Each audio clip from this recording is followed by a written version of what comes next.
की दर है उनको कम किया जाए और जो एक्सीडेंट्स के अंदर मौत वाक़ई होती या लोग जख्मी होते हैं उसकी तादाद भी कम हो।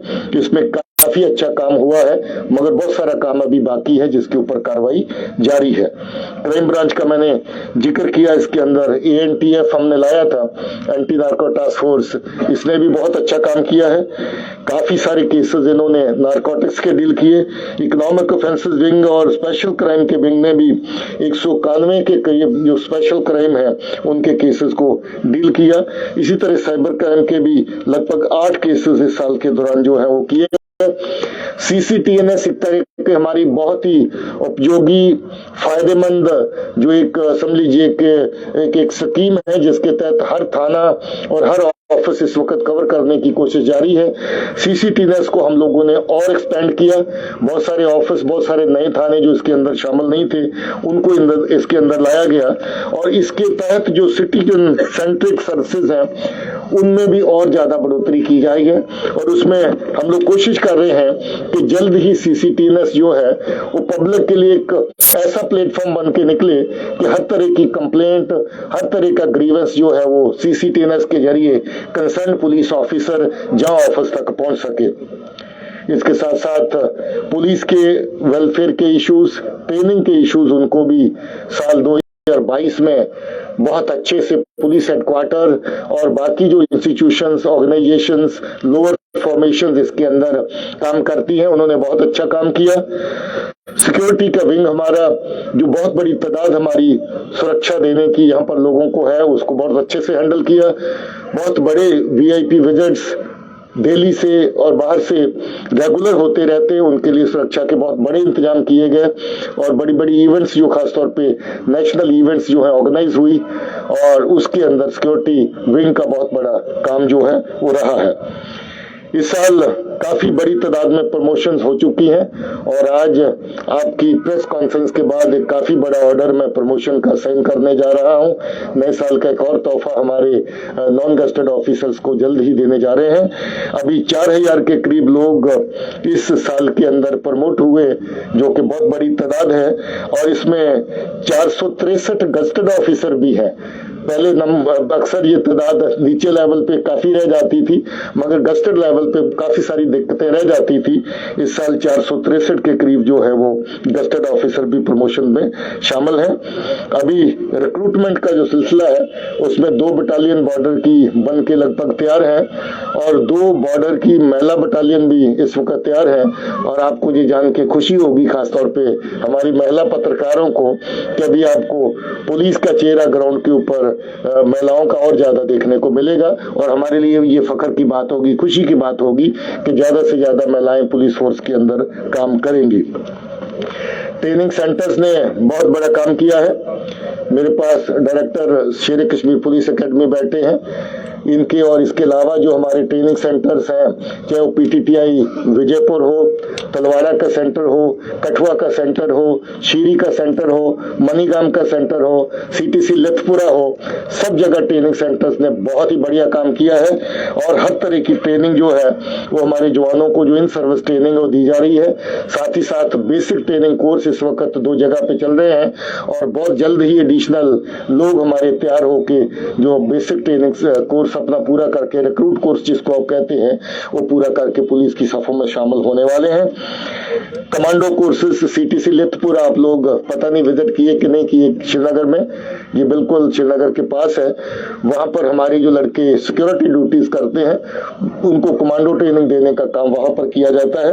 वो भी बहुत अच्छा काम पहले के मुकाबले में उन्होंने इस साल के अंदर किया है और कोई 1337 लोग पासिंग आउट परेड के लिए बिल्कुल तैयार है और जल्द ही उनका, जैसे मैंने कहा, ट्रेनिंग कोर्स बेसिक खत्म होता है तो उनको पुलिस की सफों में शामिल किया जाएगा। इन सर्विस ट्रेनिंग कोर्सेज भी बहुत बड़ी तादाद में किए गए। इसके साथ साथ हॉस्पिटल पुलिस के, वो पुलिस के लिए बहुत बड़ी एक सुविधा है। जम्मू में पुलिस हॉस्पिटल, श्रीनगर में पुलिस हॉस्पिटल और अभी बहुत बड़ा हॉस्पिटल श्रीनगर में एक और बनने जा रहा है जिसको हम पुलिस ट्रॉमा सेंटर कहते हैं, वो भी जल्दी फंक्शनल हो जाएगा। काफी बड़ी तादाद में पुलिस के जो लोग हैं और हमारे पुलिस के परिवारों को इन दोनों पुलिस हॉस्पिटल के जरिए से फायदा पहुंचा है। पुलिस में इंफ्रास्ट्रक्चर का जिक्र मैं कर रहा था, काफी थाने, काफी चौकियां, काफी पुलिस की बिल्डिंग्स और तमीर होके दफ्तरों के साथ साथ रहने की जो जगह है पुलिस फोर्स में, उनको भी पहले से ज्यादा और बेहतर भी किया जा रहा है और पहले से ज्यादा उसकी तादाद जो है वो भी बढ़ाई जा रही है। इस बार काफी थाने, काफी नई चौकियां बनने के साथ साथ जो हमारे कैंपस हैं पुलिस के, उनकी रिपेयर एंड रेनोवेशन, ओवरहालिंग का काम भी बड़ी तेजी से पुलिस का प्रोविजन विंग, पुलिस का हेडक्वार्टर, एडीजी हेडक्वार्टर की क़यादत में काम करने में लगा है। दोस्तों, हम लोग सिविक एक्शन कार्यक्रम, जो हमारा सिविक एक्शन प्रोग्राम है, उसके तहत हमारे यूथ को, हमारे लोगों को अपने साथ साथ चलाने की कोशिश करते हैं।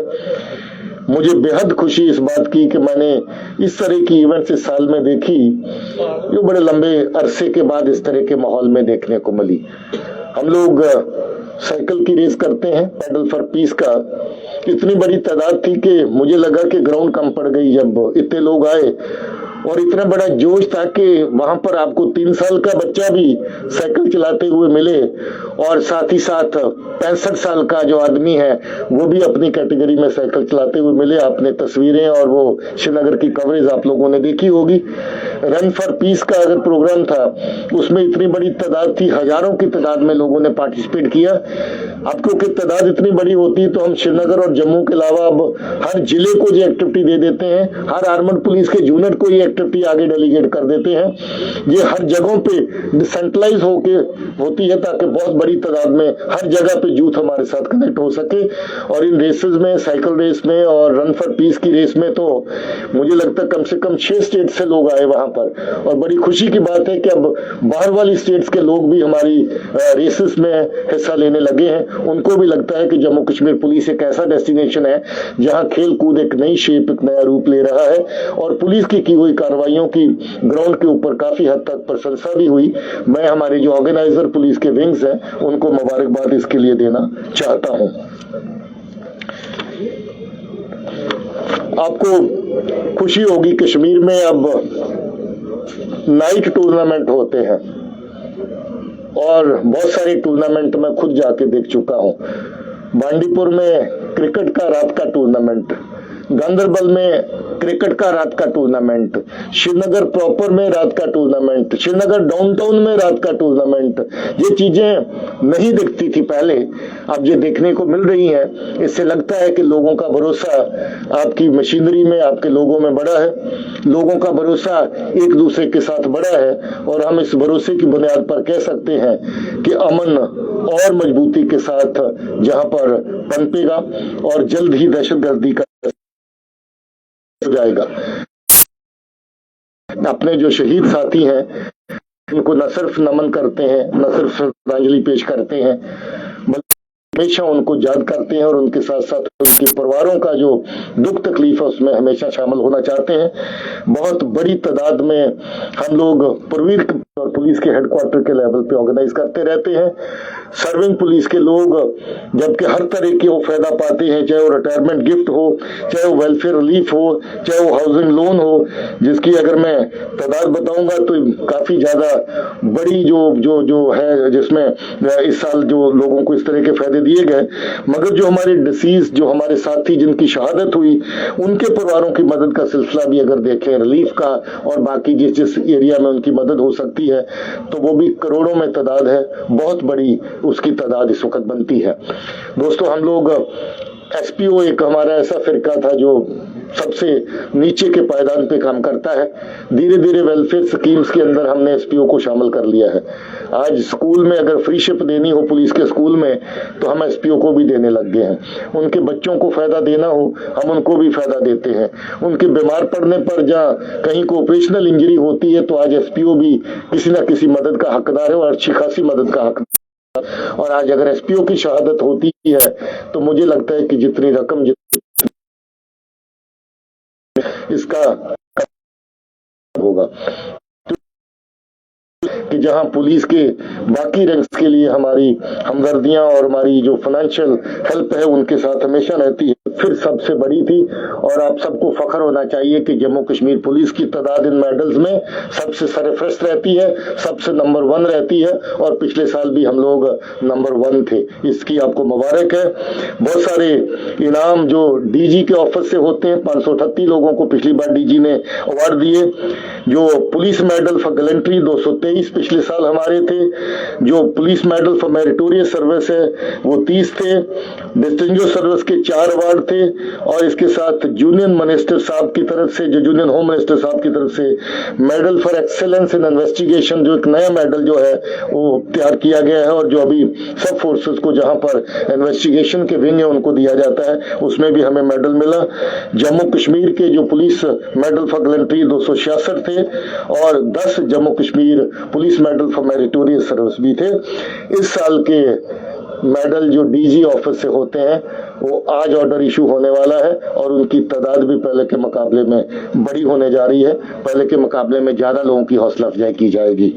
स्पोर्ट्स में हमारी टीम्स जो जम्मू कश्मीर आर्मड पुलिस के तहत काम करती हैं, बहुत जबरदस्त काम रहा उनका।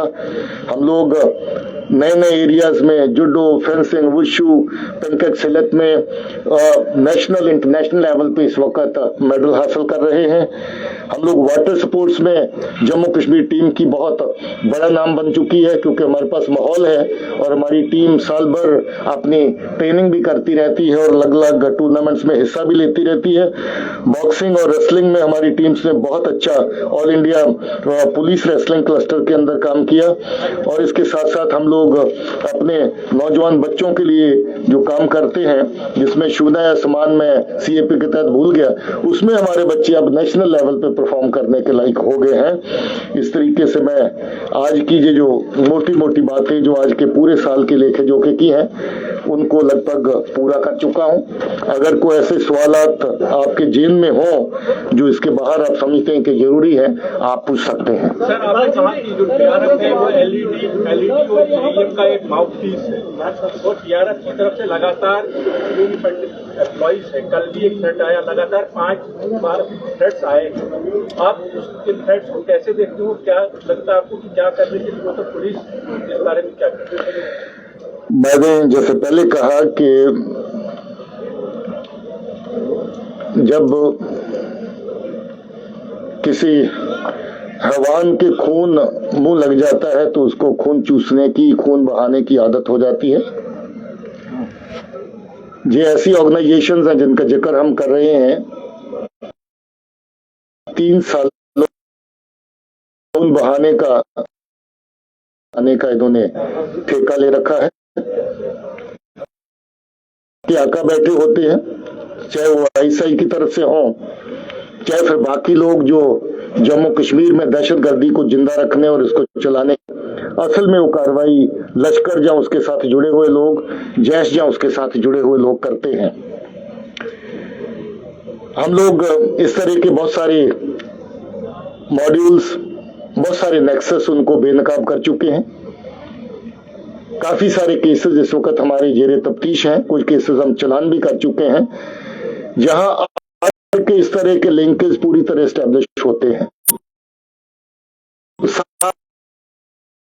किस तरीके से दहशतगर्दी की कार्रवाइयां जहां पर अंजाम दी है, मैंने कहा कि उन करने के लिए जैश और लश्कर का नाम इस्तेमाल करना शायद ठीक नहीं है, इसलिए इसमें भी हम लोग कानूनी कार्रवाई कर चुके हैं और आइंदा भी इस तरह की कार्रवाइयों के खिलाफ सख्त एक्शन लिया जाएगा। जो आपने थ्रेट का सिलसिला कहा, मैंने कहा ये एक दहशत को जिंदा रखने का, फियर फैक्टर को जिंदा रखने का और एक तरीका है। क्योंकि ऐसी धमकी आप देते हैं, कहीं ना कोई ऐसा वाकयात जमीन पे भी पेश आता है जहां पर किसी मिनोरिटी ग्रुप के मेंबर को या नॉन लोकल लेबरर को, जिसको अलग अलग तरह के नाम दे करके उनको टारगेट किया जाता है, सेटलर है, जम्मू कश्मीर में अपना ही रहने वाला हो गया, ये फैसला करेंगे बैठ करके ये लोग।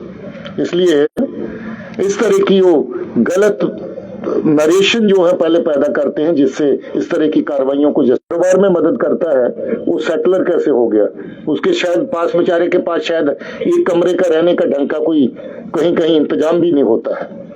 तो इस तरीके से मैं जितनी भी कार्रवाइयां पीछे हुई, नॉन लोकल लेबरर के खिलाफ जो कार्रवाई हुई, उनको अगर आप एनालाइज करें तो किसी के घर के सहन में कहीं एक टूटे कमरे में रहता है, कोई 3-4 लोग मिलकर के जो मजदूरी करते हैं, कहीं एक टूटा शेड किसी का बाहर किराए पे ले रखा उसमें रहते हैं, जिनको सेटलर का नाम देके टारगेट किया जाता है।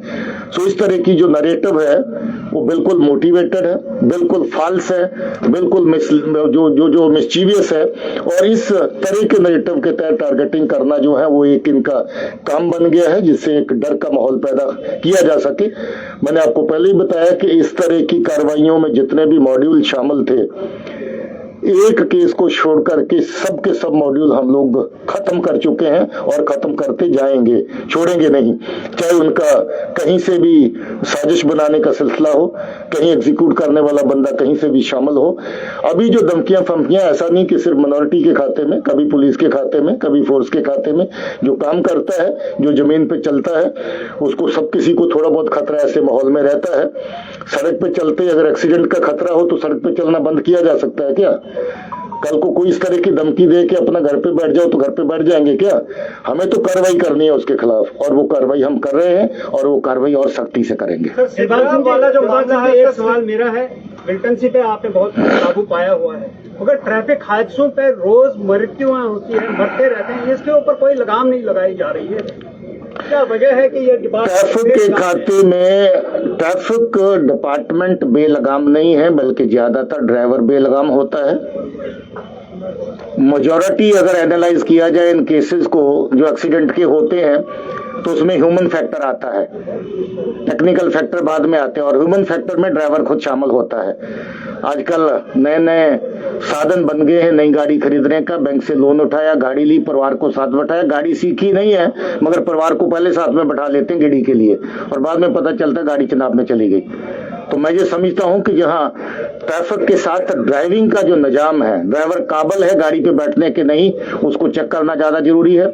रोड इंजीनियरिंग के इश्यूज हैं, क्योंकि हमारी सड़कें नए सिरे से तामीर हो रही हैं, कहीं कहीं वो एक इश्यूज हैं जिनको अभी एड्रेस किया जा रहा है, पहले से और बेहतर हो गई हैं रोड्स हमारी, मुझे उम्मीद है कि और ज्यादा हो जाएंगी, वो इश्यूज हैं। और जहां तक ट्रैफिक रेगुलेशन का सवाल है, ट्रैफिक रेगुलेशन जैसे मैंने कहा पहले से बेहतर हुई है, उसको और बेहतर करने जा रहे हैं। एनकाउंटर है सर, उसकी जांच कहां तक पहुंची है? मिलिटेंट्स के बारे में तो पता लगा कब आए थे, और जो ड्राइवर है उसकी तलाश कर रहे हैं। उस केस में तफ्तीश जारी है, और कुछ एक बड़े इंपॉर्टेंट क्लूज के ऊपर पुलिस काम कर रही है, जिनको अभी बहरहाल शेयर नहीं कर सकते हैं। मगर आपको ये बता दें कि ये जो ग्रुप पार से ही आया, इसका अंदेशा जो पहले हम समझ रहे थे, लगभग लगता है कि पार से आने का कोई ताजा ग्रुप हो सकता है। और इसमें जो पहचान थी, कोई ज्यादातर जो लोग हैं उसमें वो लग रहा था कि पार के ही रहने वाले हैं। इसमें कश्मीर पुलिस कर रही है। बुलडोजर कश्मीर में जम्मू की बात करें तो स्टंटबाज जो है वो बात नहीं आ रहे समय समय, और मैं समझता हूँ कि इस एरिया में और काम करने की जरूरत है, क्योंकि जो स्टंटबाजी है ये और लोगों को प्रवोक करती है, उस तरफ खींचती है, उस तरफ चलाने के लिए। मुझे लगता है कि ट्रैफिक पुलिस और जम्मू कश्मीर पुलिस दोनों को इस पे और ज्यादा सख्ती से काम करने की जरूरत है।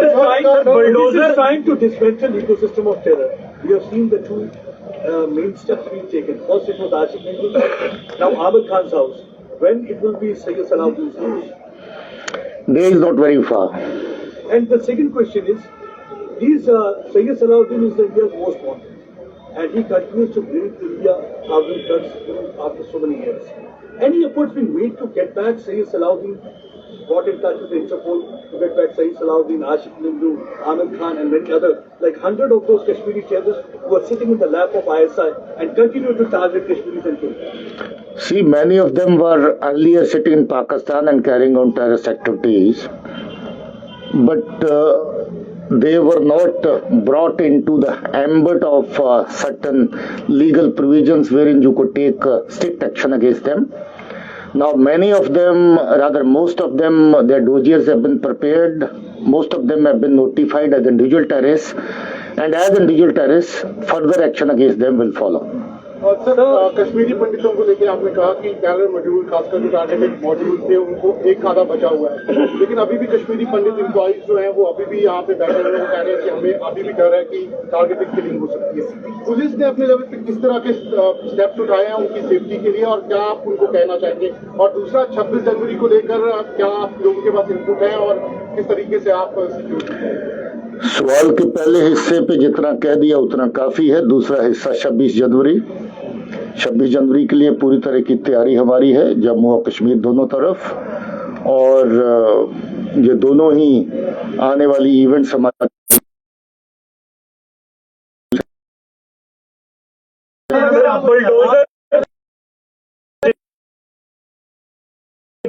आपको क्या लगता है कितना सक्सेसफुल रहेगा खास तो खत्म करने?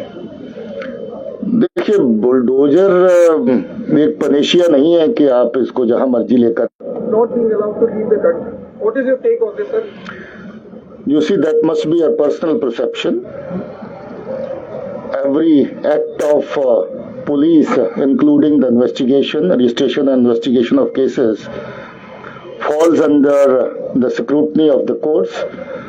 We are open to any kind of scrutiny, so therefore no further comment in this regard. आपने 2023 में मिशन जीरो टेरर की बात कही है, और जिस तरह से हमारे सुरक्षा बल आतंकवाद का सफाया कर रहे हैं जम्मू कश्मीर में, तो क्या ऐसा माना जाए जो आतंकवाद है वो back and in Jammu Kashmir? देखिए, जीरो टेरर का मिशन जो है उस तरफ काफी ज्यादा प्रोग्रेस हुई है, और जैसा कि आंकड़े आपके सामने, फिगर्स जो मैंने शेयर करी है, इस पे और काम करना बाकी है। सबसे बड़ी बात इसमें आवाम को क्रेडिट देने की है, आवाम को मुबारक देने की है, जो हर महल्ले पे, हर जगह पे हमारा साथ देता है। और मैं आप सबके जरिए से अपने लोगों को इस बात के लिए शाबाशी भी कहना चाहता हूँ, मुबारक भी देता हूँ, शुक्रिया भी कहता हूँ कि वो हमारे साथ हैं। देखिए, आज अमन में अगर देखेंगे तो सबसे बड़ा फायदा किसका है? हम लोग देखते हैं कि हर माँ बाप को फिक्र होती है कि उसके बच्चे सलामत रहें, हर कारोबारी को फिक्र होती है कि उसका कारोबार अच्छे से चले। इस पूरे साल का लेखा जोखा जब हो रहा था तो एक भी दिन की ब्रेक आप हड़ताल के खाते में नहीं डाल सकते, एक भी दिन की ब्रेक आप लैंड ऑर्डर को एट्रीब्यूट नहीं कर सकते।